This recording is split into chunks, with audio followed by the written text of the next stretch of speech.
Deputy commissioner Matiari Syed Jawad Muzaffar जी सदारत हेठ करबला के शहीदन के 40 के इंतजामन लाइ अॼु डिप्टी कमिश्नर सेक्रेटरीट मटियारी में इजलास थी गुजरियो। इजलास में 40 के काफ़िलन लाइ फुल प्रूफ सिक्योरिटी इंतजाम करण, सफ़ाई सुथराई समेत ॿियनि इंतजामनि जो जाइज़ो वरितो वियो। डिप्टी कमिश्नर मटियारी सैयद जवाद मुज़फ़र चयो त 40 दौरान सख़्त सिक्योरिटी जा इंतजाम कया वञनि ऐं मातमी जुलूसनि खे फुल प्रूफ सिक्योरिटी फ्राहम कया वञनि। इन पुलिस खाते खे हिदायत कई त उहे रूट्स जे ॿिन्ही पासनि खां अहलकार मुक़रर कनि त जीअं को बि अणवणंदड़ वाक़ियो पेश न अची सघे।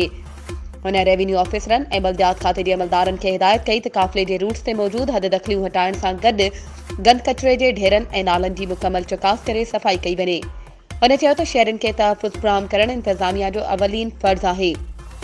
गॾिजाणी में SSP Matiari Mohammad Kaleem Malik, additional deputy commissioner one Manzoor Ahmed Lagari, assistant commissioner Matiari Adeel Ahmed Soho, assistant commissioner Hala Muzahir Ali Burdo, assistant commissioner Saeedabad Ali Shan Malik समेत ॿियनि ऑफिसरनि शिरकत कई।